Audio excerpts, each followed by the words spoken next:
Los factores patogénicos de la Privotella intermedia. Esta bacteria o microorganismo tiene la capacidad de destruir el tejido del periodonto debido a sus factores de virulencia. Uno de sus factores de virulencia más importantes y que la protegen es la cápsula, que evita la fagocitosis de esta y la destrucción por parte de los leucocitos. También tiene unas enzimas que la protegen contra el oxígeno, ya que esta bacteria es una anaerobia estricta. Otro de sus factores patogénicos más importantes y característicos de esta bacteria son las fimbrias y las adhesinas, que intervienen en la congregación y la adhesión bacteriana. ¿Por qué adhesión bacteriana? Porque éstas se alojan en el surco gingival, ya que son no móviles.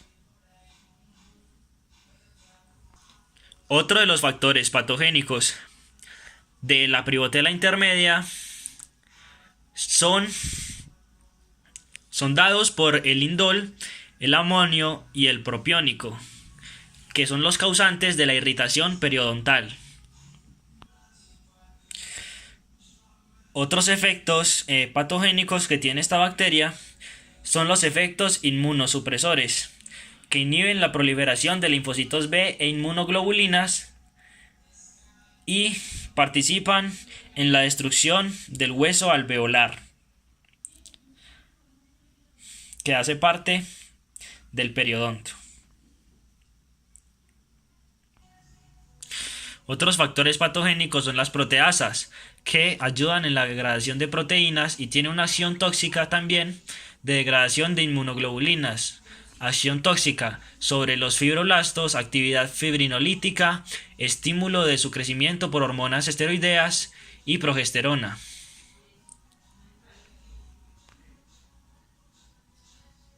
Los procesos metabólicos que permiten a la bacteria causar daño al tejido periodontal, primero debemos tener en cuenta que esta bacteria es parte de la flora bacteriana de la cavidad oral, pero tiene una característica que es una bacteria oportunista, es decir, que cuando se combinan factores y se forma un medio favorable que promueve su crecimiento, causa la enfermedad periodontal. Y se da más que todo en el embarazo, porque en el embarazo se produce gran cantidad de unas hormonas que se llaman hormonas esteroideas y estimulan su crecimiento. Entre estas hormonas está la progesterona y el estradiol. Ya entramos a hablar de la bacteria en sí. La bacteria Privotella intermedia, en su metabolismo, digiere carbohidratos, peptonas o intermedios metabólicos.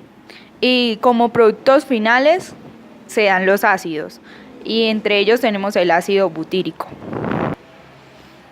En el metabolismo de esta bacteria se resalta la fermentación ácida mixta y ácido butírica, que esas producen los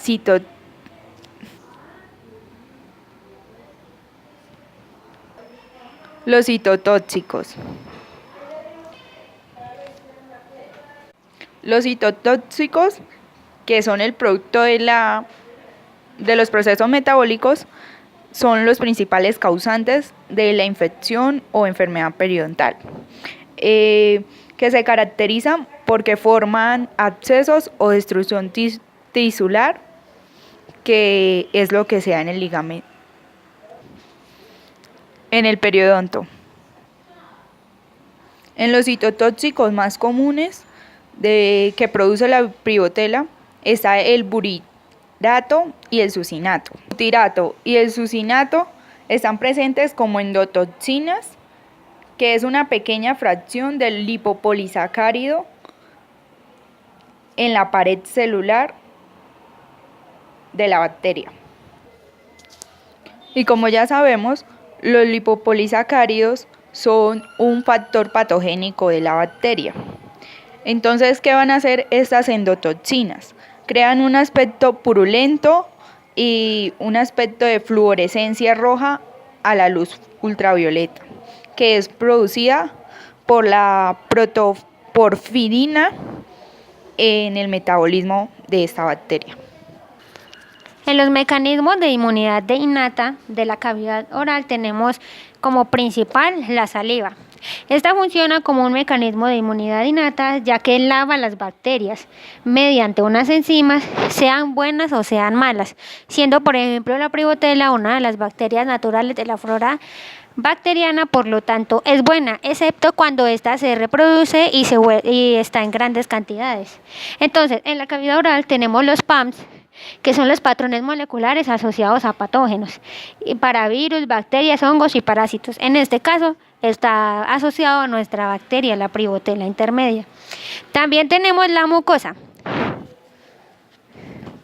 Nuestra mucosa se caracteriza por tener 3 estratos: el estrato basal, intermedio y el apical.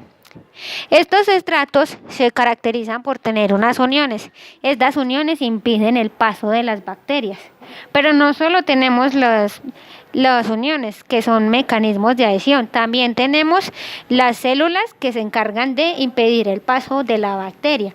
Entre las más destacadas tenemos las dendríticas, tenemos los linfocitos y tenemos las células polimorfonucleadas. Otro participante en la inmunidad viene siendo la membrana basal. Esta impide el fácil acceso de la bacteria al tejido. Debajo de la membrana basal tenemos tejido conectivo. Y una vez esta bacteria por lo general pasa a través de estas barreras cuando tenemos laceraciones del tejido. Cuando esta bacteria llega hacia el tejido conectivo, que está muy cerca de los vasos sanguíneos, van a venir los macrófagos a hacer una fagocitosis. Lo primero que van a hacer es la identificación y captación del patógeno. Segundo, van a procesar el antígeno y lo van a obtener. Esto se da gracias al efecto cremallera para poder atrapar la bacteria, y esto se da también gracias a la actina y a la miosina, que permiten que la célula se deforme y que tenga una especie de pseudópodos para atrapar la bacteria. Una vez la fagocita, nada más guarda el antígeno para presentarlo respectivamente con el complejo mayor de histocompatibilidad, dependiente de si es extracelular el 2, si es intracelular el 1. En la presentación del antígeno, las citoquinas definen el tipo de patógeno. Como sabemos, esta bacteria hace parte de la flora bacteriana, por lo tanto no la podemos eliminar completamente. ¿Qué es lo que hacen? Lo que van a hacer es disminuir la cantidad, y con antibióticos se puede tratar para detener la reproducción de este patógeno. No se puede eliminar de la flora bacteriana. La célula dendrítica, que es especializada en la presentación del antígeno, se va a liberar caderina E y va a ir a donde está el antígeno para llevarlo hacia el ganglio linfático más cercano y que se haga la debida identificación del antígeno. Una vez este patógeno invade, hay 3 vías de detección. 1 por restos celulares, 2 por patógenos y 3 por sustancias tóxicas. Entonces, este patógeno se va a unir al receptor PAMPS, que es receptor de lesión asociada a daño, DAMP. Y tiene 2 tipos de receptores: ADN citosol o ADN extracelular.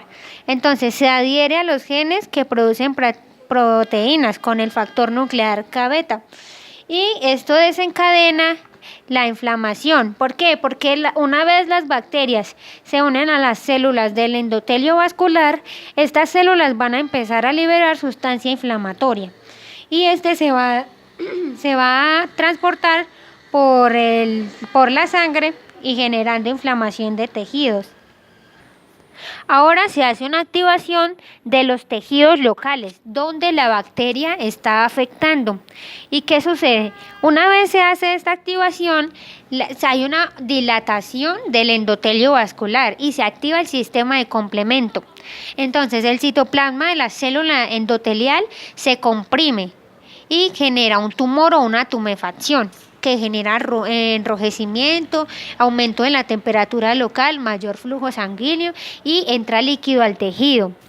Ahí es cuando ingresan células del sistema inmune, como son los neutrófilos, y se da una acumulación de plaquetas, que son las encargadas de la coagulación, y un reclutamiento de células, y ocurre un reclutamiento de células que van a venir a inhibir la respuesta inflamatoria y activan mecanismos para repoblar este tejido, ya que debido a la bolsa periodontal el tejido se disminuyó, dejando espacios entre el diente que podrían causar la pérdida dental.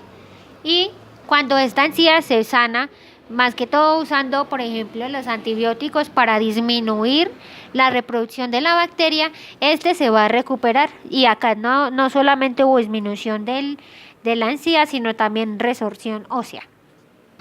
Bueno, los posibles mecanismos a través de los cuales la bacteria podría evadir o resistir los mecanismos de defensa del hospedador podrían ser: el primero es la cápsula, la cual está compuesta por polisacáridos que enmascaran las bacterias de las células que lo van a fagocitar o que los pueden fagocitar, razón por la cual es un mecanismo de antifagocitario.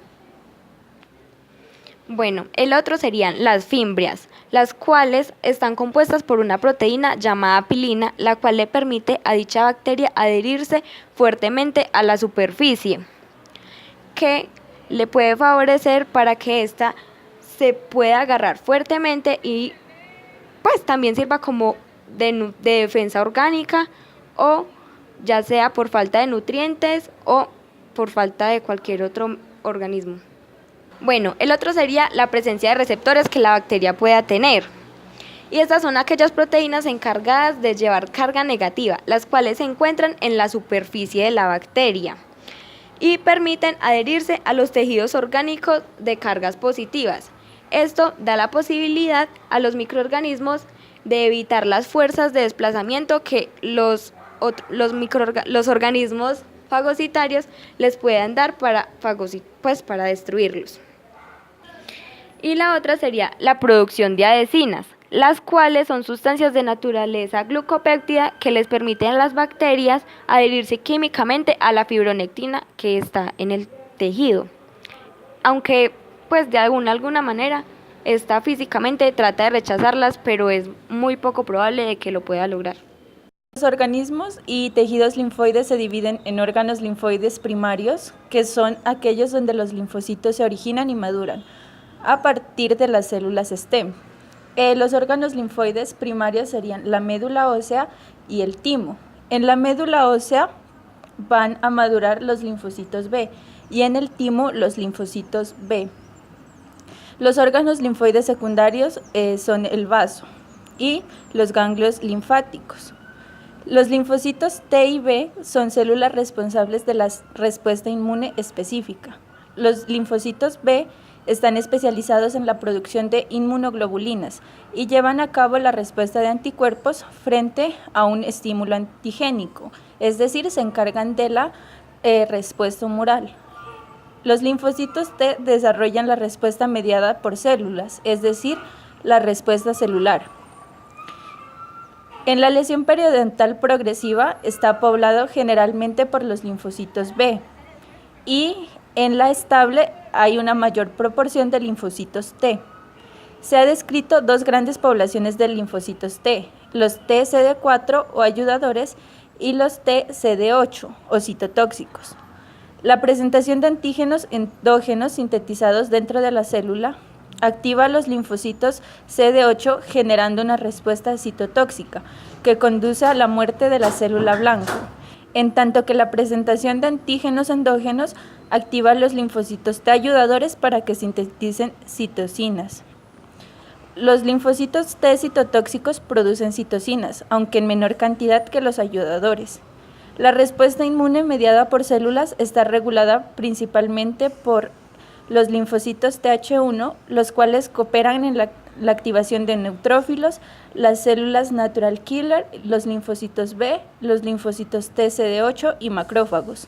Estas respuestas responsables de fenómenos inflamatorios agudos y crónicos, reacciones de hipersensibilidad retardada y reacciones de citotoxicidad celular directa, ya sea específica o no específica, importantes en la defensa antibacteriana, antiviral, antifúngiva y antiprotozoarios.